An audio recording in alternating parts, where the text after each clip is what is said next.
Welcome back, and we're moving into our second segment for today, and we are focusing on the power of the mind. We have with us this morning Mindfulness Instructor Jeremy Enriquez. Good morning and welcome. Good morning, welcome back. Thank you. Well, I remember we did our first your first practice in January. I hope you're keeping up. Why is he trying to embarrass you on national TV? No, I'm very honest about it. I've told people many times, you know, I love researching different things, and I know that mindfulness is a very great addition to your daily exercises. It's just very hard. It's difficult. Challenging. You're breaking old habit pattern of the mind where it's busy, busy, busy. Yeah. And so that's the challenge, to keep consistently practicing. Yeah. Jeremy, let's go back to the basics with this. You know, people hear about mindfulness, and it's a very difficult concept for us to wrap our mind around. So what does it mean to be mindful? I guess before we get into that, I'd like to talk first about the mind. Everything starts with the mind. Everything. So even if we see the physical objects, the table that we're seeing, the cup, our clothing, it comes from somebody's mind and their creativity that is expressed out in the world. But there are also those other things, our culture, the way we're thinking, the habit patterns that we've developed. All those come from the mind. So the mind is everything. And so the quality of the mind then is going to project into what the world is. So we could have these individual mind states.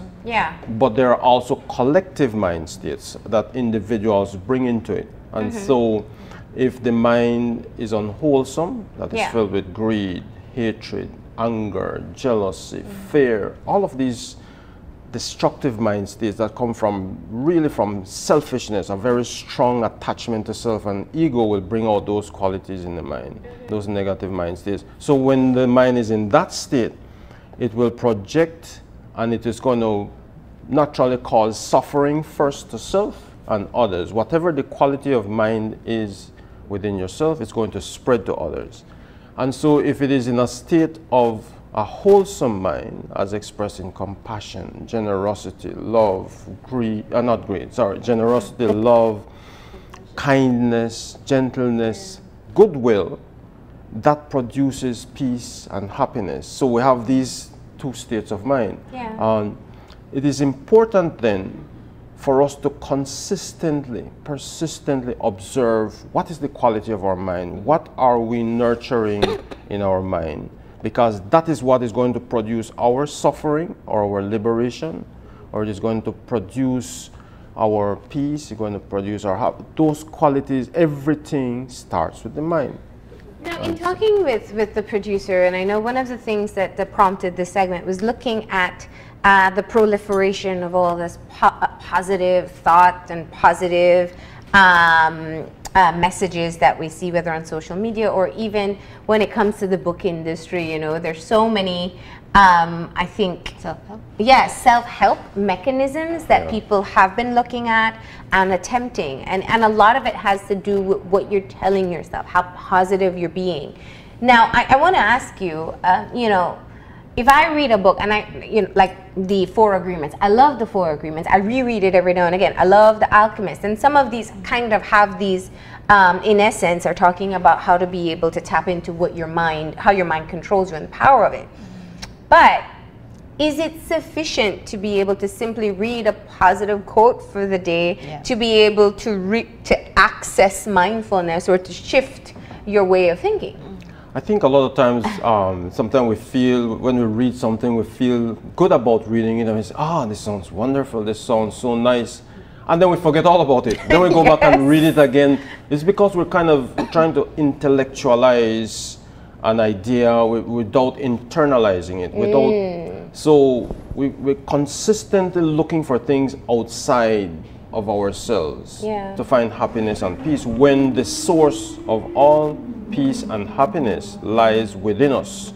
And so most people are eliminating that very important part of self, that idea of self-observation, self-reflection, and really looking within self. We're constantly chasing for happiness outside, and the thing is, it's never going to be achieved when we look constantly outside of ourselves. The source of our happiness is within. Or perhaps in religious terms, people could say the kingdom is within. But looking outside, and there's this constantly craving for more and more, thinking that the accumulation of whatever, more material, more things will make us happy. Oh, I have this wonderful, whatever it is. I feel satisfied for the moment, and then there's this constant craving and wanting to accumulate. Because you haven't done the work within yourself. And so people could have everything, all the material things. Yeah. They could have all the intellectual accomplishments that they want, but within is often hollow because they're eliminating that constant self-observation and chasing and chasing. In Eastern philosophy, they call it active laziness, because you're constantly busy covering up and escaping reflection of self. Mr. Enriquez, talk to us a little bit more about who should tap into this concept of mindfulness. And I ask because I know that mindfulness stems from the practice of Buddhism, and for a lot of people, those who are aware of what mindfulness actually is, they think, oh, well, that's a spiritual thing. Maybe people who are atheists, or people who are Christian, or people who are Muslim, and don't really feel like that's for them. How would you sell mindfulness to that kind of person? When we look at something that is going to build human connections, the quality of human life, in mindfulness, for example, and we start to compartmentalize and say, oh, that is Buddhist, so we can't use this, or this is Christian, we can't use this. This is, in all the great enlightened beings, there's a common thread of which people get to know themselves and eliminate all the defilements of the mind.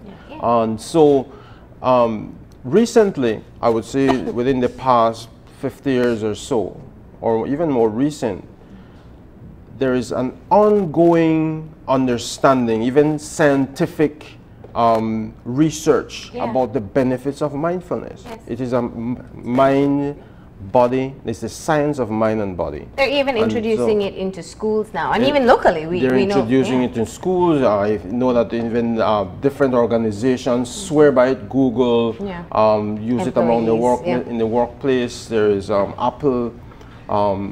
Just the recognition that people are missing out so much when they are not not tapping into their own. Well, it's interesting. I like Jamie's point, because I think sometimes we want to see things a particular way, and when you really take the time to analyze it, it's no different. In some religions, or in most religions, there is a time set out for prayer.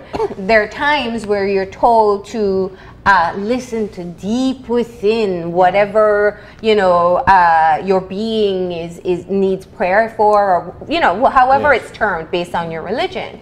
And we can think of many different religions where that quiet, mindful time is set aside. All the founders of these great religions did just that. They took out time. Whether they go into the desert, or they climb the mountain, or they go into the cave, or whatever. We don't want people to be finding caves in the desert, but taking out time each day to be able to cleanse the mind, to put the mind, just to be able to observe what is happening within. Because we're actually, when we live unaware, we're just living. We call it like we're on autopilot. We're living what we're programmed to do. And we're not really examining ourselves and seeing what is it there that is driving us. And there's the saying that if you don't have time, at least 10 to 20 minutes a day, to just pause and reflect and to just observe yourself. If you don't have time for that, if you don't have 20 minutes, you actually need an hour. Because it's just like saying more intensive therapy. The dose, because your life could just be spinning out of control, and your life you have to go there, you got to do this, and no time to pause, and so you're actually setting up yourself for more suffering often. And I'm glad you brought that up, because my next point was talking about the fact that we live in this digital age, this 2017, where nobody has time for anything. We don't have time to sleep. We don't have time to eat. We don't have time to spend time with our family and friends, much less ourselves. How do you encourage people to really be proactive about their own self? I mean, if we don't have good health, we don't have anything. We can't do anything. We can't, experience anything. So how do you appeal to, especially millennials who are always this or always doing? Because doing means that you're living, not sitting. Yeah. Sitting doesn't mean that you're living. Being introspective doesn't mean that you're living. We live in this. I saw this quote the other day. I think I shared it, where we live in this age where you have so many people posting and documenting themselves doing so much but accomplishing so little. How do you change that kind of mindset? It depends on the individual to actually make that commitment. But also, that is why there is this, just introducing it in schools, in different organizations, to say that there is a way out of this, in a sense, madness. You could be very addicted even to these technological devices, especially the millennials. And as a result, though, they're missing out on engagement in society that is very important to make change, to be able to sense and to be able to see what is happening all around. There's an increase of anger, hatred, violence, all of this surfacing in the society, envy, and it is causing all of this chaos and madness in society. So people seek escape, constantly just looking out for, and that is why a lot of young people are just disconnecting from themselves first. They're looking for something outside, so countless hours on these devices as a way of escape. Now let's get into some of the practical side, because is it really about just having positive thoughts all day? Is it starting your day saying, we see people who are probably devoting time to mantras, to saying things over and over to themselves. What is the true process that one becomes more mindful? Let me back up a little bit to say that from the mind comes thoughts. And every thought that a person has, every single thought, and thoughts are constantly flowing through the mind. Yes. And every thought has a corresponding physical and chemical reaction in the body. So the body receives these thoughts and it goes into our neurotransmitters, into the brain, and then the hormones and different chemicals flow from these thoughts. So if you're thinking angry thoughts and all that, there's a different chemical composition in the body as if when you're thinking positive thoughts. And so over time, your thoughts become you. The constant, whatever you constantly ruminate on, or you constantly think about something, will be your suffering or will be your happiness. So the mind often sometimes dwell on the past, and it is constantly just, this thing happened in the past, whatever, positive or negative. That is the root of a lot of suffering and depression and anxiety. We gotta let that go. Let me get in here, because what you're saying sounds, no, because it is one of the questions I wanted to ask you, and I kind of just got the reminder. The law of attraction. Yes. There are books on it. A lot of people believe in it. Some people say it's not true. And it sounds a lot like what you're saying. Like if I constantly think that today is going to be a bad day, I mean, I tend to have a worse day than what I could have actually had. Is that what you're talking about? Is it simply sometimes that we put out the type of energy that we want to get back into this world? The constant thought that you have is going to draw that energy to you. If you're constantly thinking whatever thoughts there are, you're going to draw that same thing to you. And it is called the law of cause and effect. Some people call it karma, but which means that whatever you put out there, eventually or immediately will come back to you. So suffering is not way down the road or that after you die. It happens immediately. The moment you violate anything that nurtures the mind, Yeah. it is going to harm you and it could harm others. Yeah. So you're accumulating those consequences of what you do. And then the tendency is to say, well, I didn't do it, I'm going to blame somebody else for what is happening to me. But sometimes deep down, you're doing something over and over that is going to harm you and it's going to harm others. You're putting out there and it's going to come back to you. So if you put out good thoughts, positive thoughts, selfless thoughts, goodwill, you're creating a peace and harmony in yourself and in others. But if you're creating all these angry thoughts, fear, negativity, your first victim of a thought is the person who harbors that thought and constantly ruminate on that thought. Yeah. So we could create our suffering or our liberation based on what you constantly think about. And therefore, it is important to guard your thoughts. Guard what you put into your mind, because it's going to affect the quality of your life. And physically and mentally and spiritually. I kind of want to piggyback off of Marlene just a little bit, just because I know that for different people, they practice mindfulness in different ways. How clear does your mind need to be for you to begin? Because we talk about the different types of thoughts that we put into our universe and into our our world, but when it comes to mindfulness, for me, I think, well, when I used to practice mindfulness, I practice it in a different way now. Yeah. That's a long story, but how clear does your mind need to be? Yeah. Your mind depends on what you mean by how clear it should be. Anybody could practice mindfulness, actually. Right. You don't need to wait for, okay, I'll wait for my mind to be at some point clear. Your mind will never quiet. You just, even if you say for 1 minute or 3 minutes, I'm going to just observe my breath. Yeah. I'm just going to observe each breath. And then you'll find out as you try that, your mind wants to escape. And then you bring it back gently, without judgment. All right, I'm just here to observe my breath. So you observe your breath. The mind wants to escape, you bring it back gently. Yeah. And so you develop, even if it is at 3 minutes first, then you do 5 minutes, then you do 10, then you do 20. But your nurturing is like a workout for the mind. Yeah. Just like you work out for your body, you need to work out the mind and to make sure that it is. And working out the mind doesn't mean intellectual exercise, but it is more an observation exercise to calm the mind. Well, the last time you were here, that's what we ventured into, the process of trying to quiet your mind, if just momentarily. Yes. And I think one of the things that really stuck with me was really how you can analyze or recognize, I should say, how frequently your mind is coming up with new thoughts, sometimes conflicting thoughts, sometimes scattered thoughts. You're just constantly thinking of something. And we don't really get a break from it unless we choose to. Yeah. But Jeremy, I have to tell you, and we talked about it then, it's difficult. And that's why I like when you talk about the practice of mindfulness, because obviously it takes some work to master. I want to talk, you have been moving around Belize now. You've been working with people in high stress jobs. I want to ask you, first of all, how easy is it to get people to understand how it's helpful within their everyday life?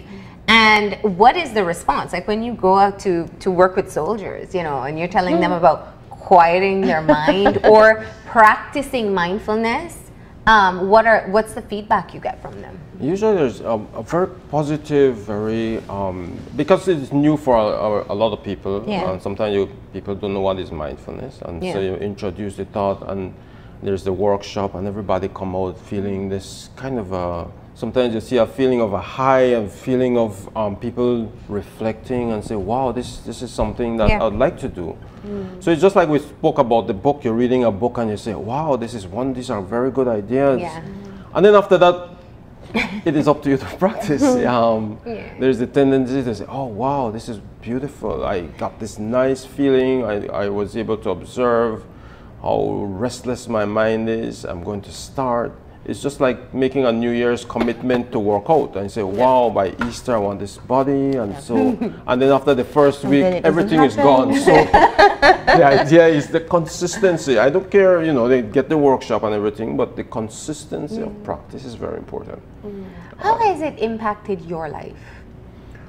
Well, I used to attend these 10-day courses, a number of them, where you can sit for 10 to 12 hours a day in 1 hour periods, just observing your breath. Very, very, very, if you think 10 minutes is difficult, try the 10 hours, stretch for 10 days.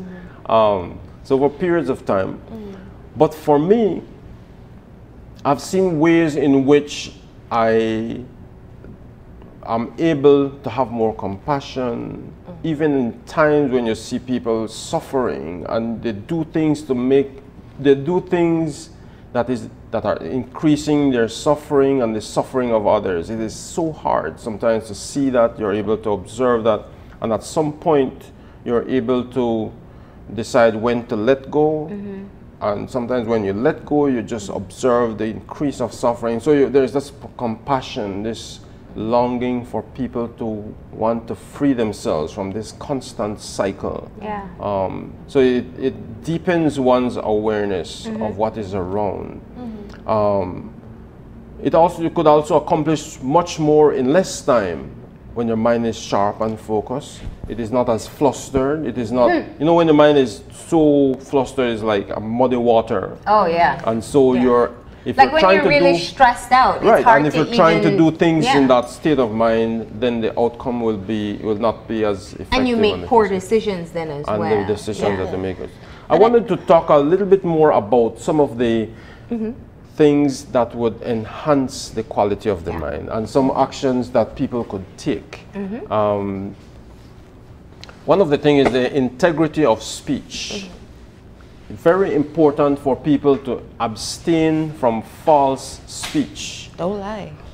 Not lying, for example, because that distorts the quality of peace in the mind. If you live constantly lying, you're actually undermining yourself, because you develop that habit of deceiving and hiding, and so you're actually constraining your own liberation. So the first victim of lying is self.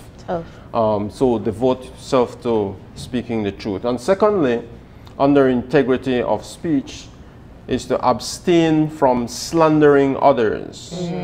Slandering others also causes harm, and that comes because that is the quality of the persistent thought that one has. And so they're looking to undermine others because of themselves. So abstain from slandering. Another part of integrity of speech is to abstain from abusive language, rude language, impolite language, speech that is intended to cause pain to others.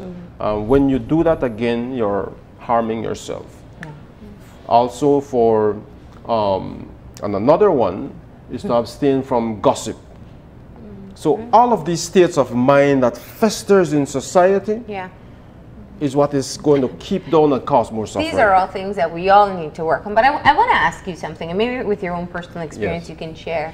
You know, there are times when you're more focused on your self-improvement. You know, maybe I can take time over this course of couple months, weeks, because I'm in a better mindset and I want to improve myself. Maybe I get my exercise and I'm eating healthier. But there are other times where life gets difficult. You know, it could be financial strain, work strain, family strain, health scares.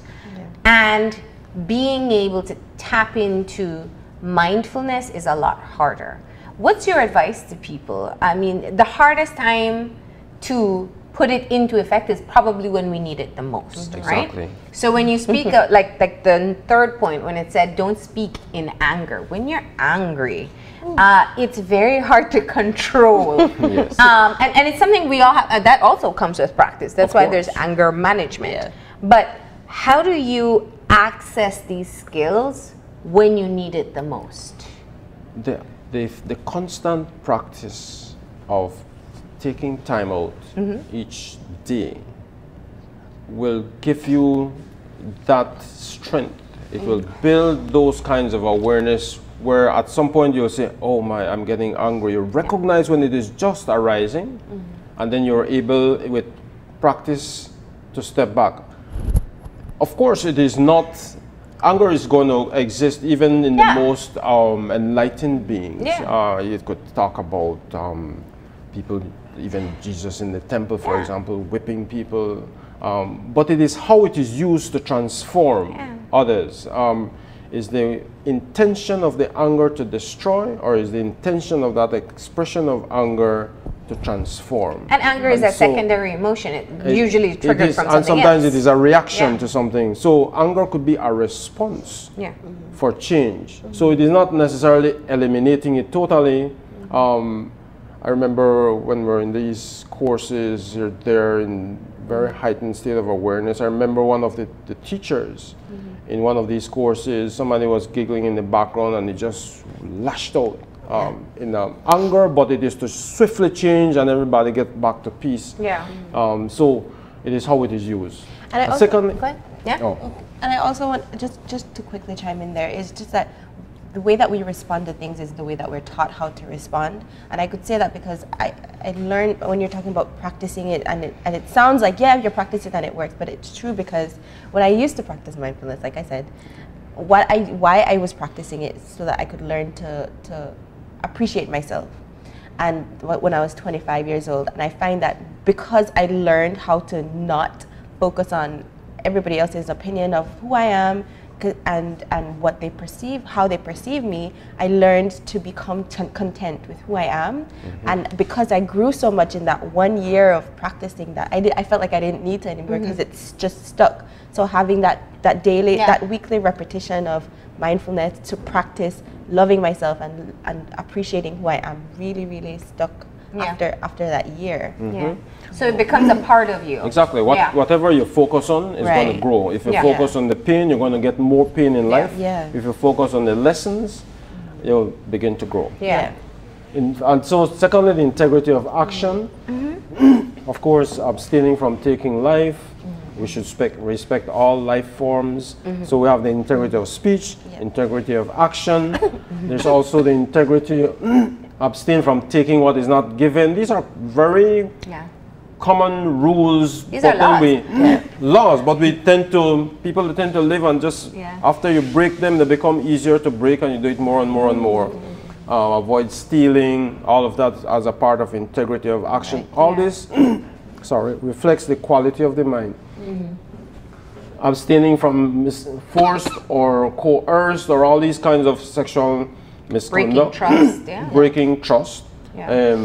Also as a part of so speech, and also abstaining from intoxicants or anything that alters the quality of the mind.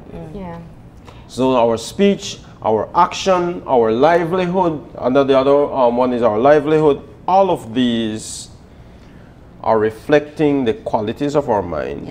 But if we engage in all of these negative states, we're going to harm ourselves and we're going to harm others. And so I guess that is the thing to be constantly aware of.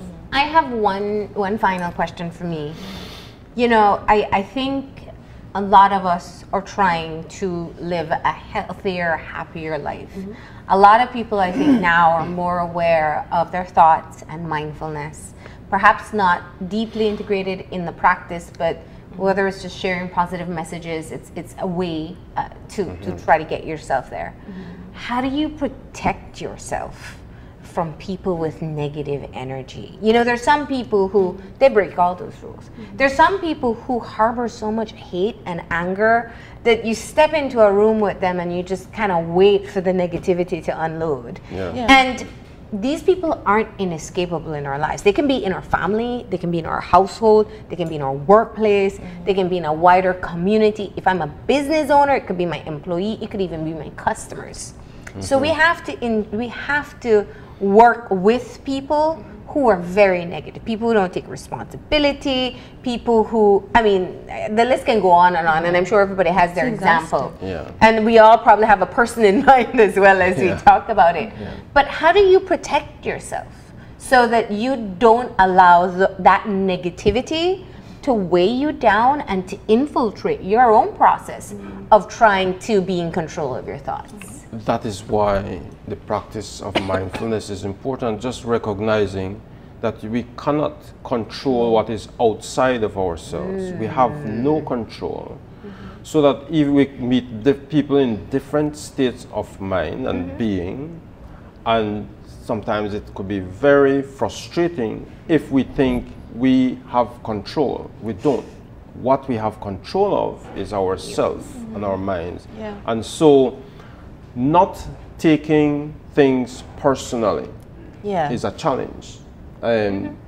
People could lash out. They will only give out what they have. Yeah. Our angry person will produce anger and will spread that to others. A person who has all of this hatred, ill will spread that to others. If we allow ourselves to absorb it. And so to shield ourselves, we have to protect within. And that is why it is very important. Otherwise, if you're absorbed into that, then you will take on those mind states yourself. And then you yourself will produce your own suffering.